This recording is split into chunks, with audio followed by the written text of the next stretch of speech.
A perda de massa muscular no paciente caquético, ela tem diversos fatores que estão levando a isso, né? Estão dirigindo essa resposta.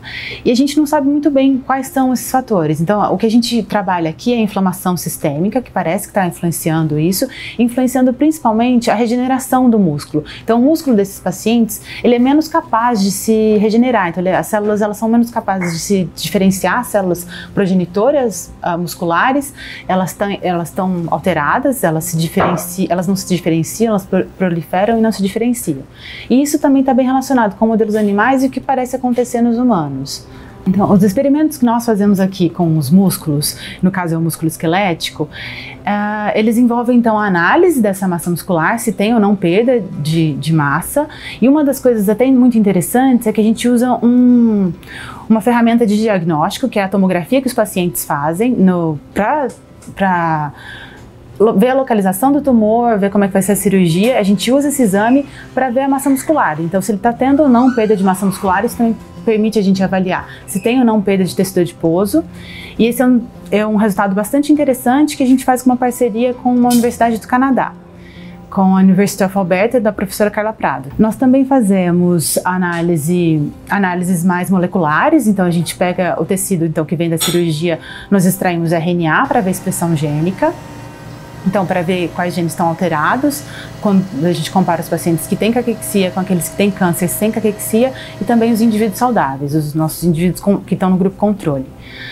Nós também fazemos a quantificação de algumas proteínas, então algumas proteínas que são importantes para a gente ver o que está acontecendo, então como é que essa perda está ocorrendo, por qual via. Isso é interessante destacar que nos modelos animais diferem um pouco do que acontece nos humanos. Então os modelos animais, eles estão com algumas vias de proteólise ativadas que muitas vezes a gente não encontra nos humanos. E isso a gente consegue ver através dessa quantificação dessas proteínas. Também nós dosamos algumas proteínas específicas que são secretadas pelos miotubos, então pelas células musculares.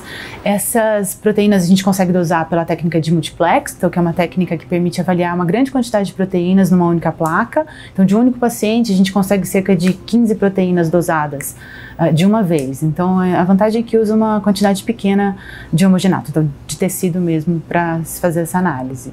Nós fazemos também algumas avaliações físicas nos pacientes, então a gente mede a força de pressão palmar, que isso vai estar relacionado com a capacidade muscular, então a função muscular, e também medimos a circunferência de panturrilha, que também é um indicador de perda de massa muscular, que são aferições simples e que são fáceis de fazer na clínica, não só a tomografia, mas também esses outros testes. Com perspectivas futuras, eu acho que seria muito interessante a gente começar a avaliar alguns marcadores epigenéticos de perda de massa muscular, porque isso já está relacionado em algumas outras doenças e ainda é pouco descrito na caquexia. Seria interessante agora, que eu tenho como objetivo, trabalhar com o transcriptoma do músculo esquelético, então tudo aquilo que o DNA está passando para a célula, que está sendo transcrito em RNA e que isso de alguma forma vai influenciar o fenótipo.